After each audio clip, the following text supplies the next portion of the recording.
Quanto mais a gente faz de forma não alinhada com o nosso sentir, mais inautêntica nós estamos sendo, né? E quanto mais inautêntica nós somos, mais cansadas a gente fica, porque a gente bota um esforço enorme em ser quem a gente não é. Vídeo 1, take 1. Oi, meus amores, meu nome é Bruna. Pra quem me acompanha aqui há um tempo, sabe que eu venho compartilhando muita coisa sobre as deusas há alguns anos agora, mas que eu tava compartilhando tudo em inglês. Fazia sentido no momento pra mim, e depois de tentar muitas coisas diferentes, esse canal já foi Living Awen, esse canal já foi Inner Odyssey, e agora, finalmente, esse canal é Bruna Tolomelli, meu nome. Porque durante muito tempo eu tentei ficar me escondendo atrás de nomes diferentes, de parcerias, e depois de testar todas essas formas diferentes de aparecer por aqui, eu decidi aparecer da minha forma mais autêntica, e por isso também voltei aqui falando em português, porque Não tem forma mais autêntica do que falar a sua própria língua, não é mesmo? mas eu tenho me conectado cada vez mais com os arquétipos das deusas gregas. E eu queria trazer aqui um pouco da minha experiência com esses arquétipos, que eu acho que acaba que esse assunto de se conectar com arquétipos e tal parece muito fora da realidade. Mas isso não poderia ser mais real e mais baseado em experiência. As deusas gregas, elas têm seus mitos, e esses mitos estão acompanhando a gente desde sempre. Então, a gente entendendo esses mitos, a gente acaba conseguindo ver certos padrões nas nossas próprias vidas, e a gente consegue mudar comportamento de alguma forma. Mas o que eu queria conversar aqui hoje é que quando eu fazia os meus vídeos em inglês, eu adorava. Ideia era o que não faltava. Mas em algum momento eu fiquei exausta. E eu não fiquei exausta necessariamente de estar fazendo tanta coisa, mas porque eu tava seguindo, eu criei uma estrutura macro pra mim e uma estrutura micro pra poder seguir essa estrutura macro. Então eu tava muito focada em fazer, em conquistar, em conseguir ter o controle de tudo isso. E o que eu vi que estava acontecendo comigo era que eu tava pensando, ok, as outras pessoas fazem desse jeito, então eu tenho que fazer desse jeito também. Todo mundo posta uma vez por semana no YouTube, tem que aparecer todos os dias nos stories e coisas malucas desse gênero. Pra mim, aquilo era uma regra, era uma obrigação. Se eu estava me propondo a estar naquela posição, então eu deveria seguir aquela regra.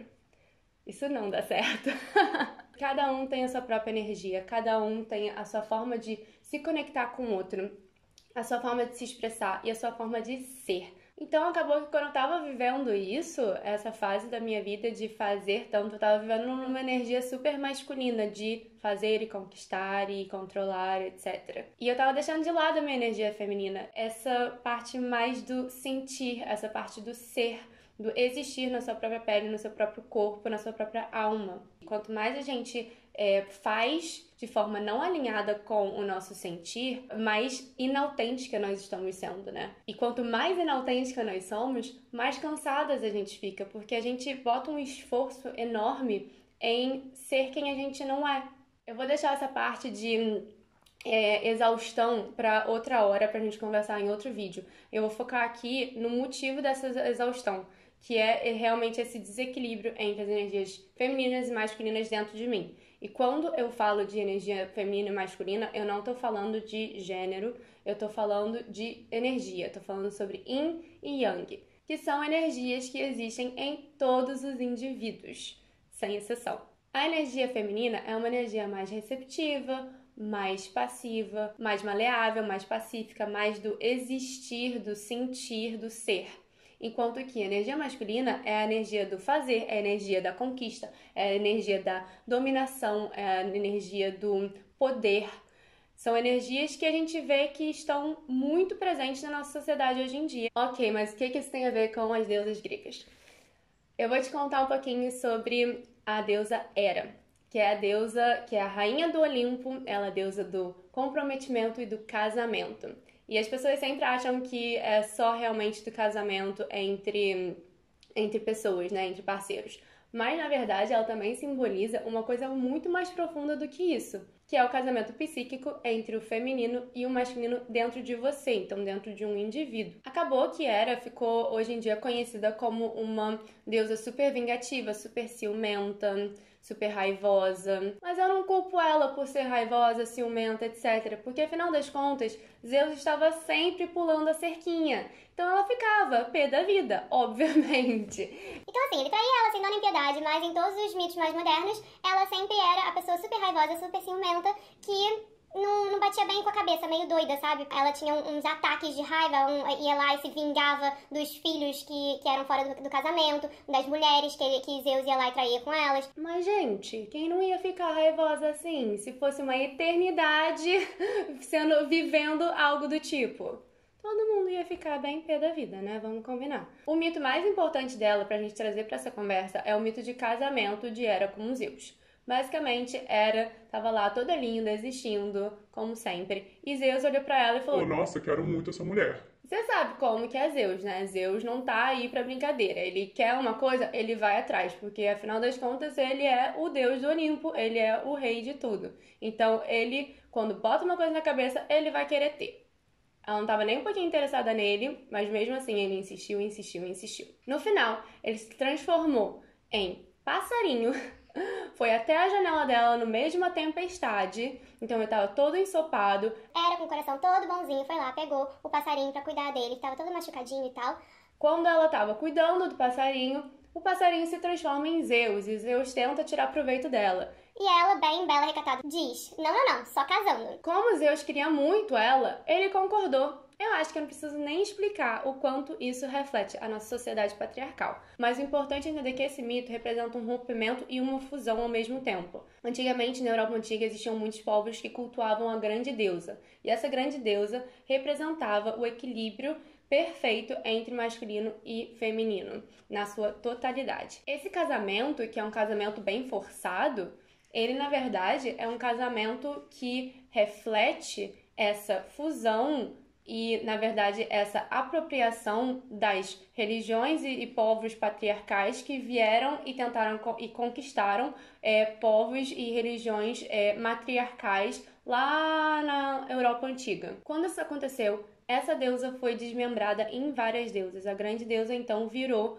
basicamente as 7 deusas do Olimpo, cada uma trazendo um atributo especial dessa grande deusa, e é por isso que é tão importante essa conversa, porque todas essas deusas juntas, a gente entendendo cada um dos seus arquétipos, juntas elas formam a grande deusa, então juntas elas formam esse perfeito equilíbrio entre as energias masculinas e femininas dentro de nós. E esse mito simboliza essa mente masculina, racional, lógica, usando o coração, o servir, o ser, o existir. Isso é um reflexo da nossa sociedade hoje em dia, que a gente usa as energias masculinas em detrimento das energias femininas. E isso é simplesmente usando a mente, a lógica, o intelectual, em detrimento do coração, do sentir, das emoções. E é isso que tem levado a nossa sociedade a ser o caos que é. E isso vai contra o fluxo natural das coisas, que na verdade se baseia em sentir, em entender o que está acontecendo internamente, para a gente depois agir e usar, na verdade, essa energia masculina a favor e estando a serviço dessa energia feminina pacífica, do sentir, do amor, do carinho, da generosidade. E por que isso é tão importante não apenas a nível individual, mas também a nível global? Eu não sei se vocês lembram quando saiu aquela foto da primeira-ministra da Nova Zelândia com o bebê dela numa assembleia da ONU. Aquela imagem, para mim, é a imagem perfeita do que o trabalho de equilibrar e integrar todas essas deusas dentro da gente como indivíduo pode ter um efeito global. As reações foram muitas, e muita gente indignada, oh não, um bebê na assembleia e tal, e muita gente falando, nossa, que incrível, que inspiração essa mulher é. Mas também muita gente triste por causa disso, falando, nossa, que bom que na Nova Zelândia eles conseguem fazer isso acontecer, mas isso só acontece na Nova Zelândia, isso não vai acontecer no Brasil, isso não vai acontecer nos Estados Unidos, isso não vai acontecer em outros lugares do mundo. E é óbvio que existem realmente fatores políticos e culturais que impedem de alguma forma ou que não estimulem que algo do tipo aconteça num país como o Brasil ou em outros países no mundo. Mas vamos pensar nos arquétipos que a primeira-ministra da Nova Zelândia representa nessa situação. Ela representa claramente o arquétipo de Atena, a deusa da sabedoria, da civilização. Ela tá ali fazendo política, ela tá ali tentando lutar contra alguma coisa ou a favor de alguma coisa. Ela tá tentando conquistar direitos.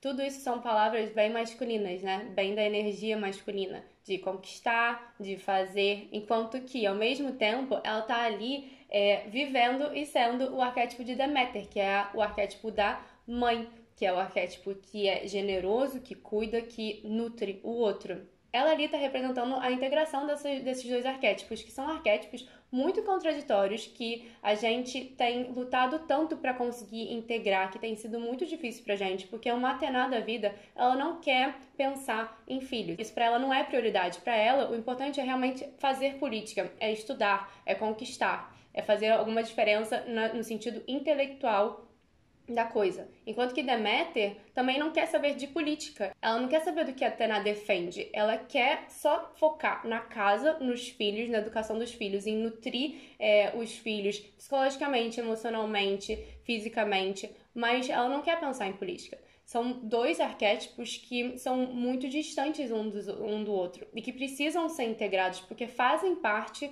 da nossa completude. Mas a gente vê isso muito claramente na nossa sociedade, o quanto esses dois arquétipos lutam contra si, né? Ou entre si. Não é nem um pouco fácil achar esse equilíbrio. Eu acho que isso é uma das questões mais contemporâneas e mais importantes da gente conversar, porque é uma dor da nossa sociedade muito grande, uma dor que representa esse passado que a gente só podia ser Deméter ou Perséfone, que a gente só podia representar esse arquétipo da mãe. Então, assim, tem várias coisas que são contraditórias que a gente está tentando integrar de pouquinho a pouquinho, que está começando a fazer cada vez mais sentido. Cada vez mais eu vejo mulheres que trazem seus filhos para o trabalho, mulheres que trabalham de casa para poder cuidar dos filhos e que conseguem fazer esse equilíbrio cada vez mais para elas não negarem partes delas mesmas, né? Porque a sociedade, no geral, negou isso pra gente durante tanto tempo e agora a gente tá conseguindo achar de pouquinho em pouquinho um equilíbrio. Mas, no geral, esse é um exemplo só de dois arquétipos e nós temos tantos outros dentro de nós, né? São 7 deuses que nós temos dentro de nós. Então, pra gente conseguir fazer esse equilíbrio de todas as deusas, isso que é o desafio maior. E claro que tem algumas lutas entre deusas que vão ser específicas para cada mulher, sabe? Então, talvez eu me identifique com essa questão Atena, Deméter, porque é uma questão que tem dentro de mim. Ou talvez eu me identifique mais com uma luta entre a deusa Perséfone e Deméter. Mas o importante é que a deusa Hera realmente simboliza esse casamento psíquico entre essas duas energias. E Hera, apesar de sempre ser pensada como a deusa do casamento, ela é a rainha do Olimpo. Ela literalmente senta num trono e ela rege um reino inteiro. Então, assim, o poder dela é muito maior do que a gente pensa. E a gente tem que lembrar do quanto ela sabe o que quer, o quanto ela é decidida e o quanto ela tá no comando da própria jornada. E eu acho que essa que é a reflexão que deu muitas voltas. Ela quer chegar aqui, essa reflexão. Com esse arquétipo de Hera, você pode integrar esse poder de estar no comando e nas rédeas da sua própria vida. É você decidir que você não quer mais deixar a sua vida acontecer, você vai fazer a sua vida acontecer. Porque quanto mais a gente essa nossa versão mais alinhada, quanto mais a gente equilibra esse feminino e esse masculino dentro da gente, mais a gente vai gerar uma energia de equilíbrio que repercute na nossa família, na nossa comunidade, na nossa sociedade, no mundo como um todo.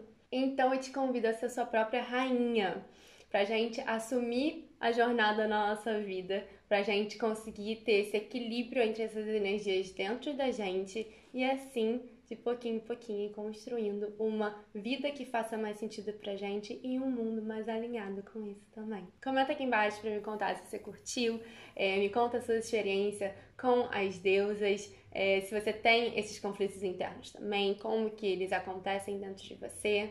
E se você realmente gostou, vamos lá, compartilha, curte, se inscreve e todo o Paranauê. Muito, muito obrigada. Beijo!